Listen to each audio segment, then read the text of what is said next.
bueno. Igbo bueno. Igbo bueno. Igbo bueno.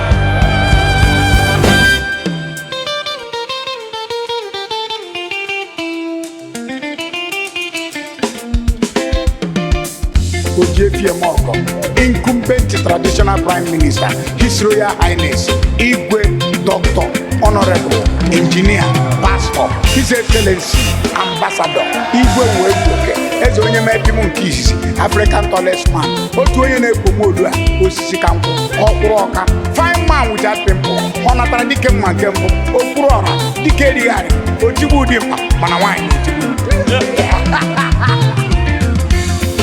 Osondi Owendi. Oh, you're still here? That means you felt it. Go on, sweetheart. Hit subscribe.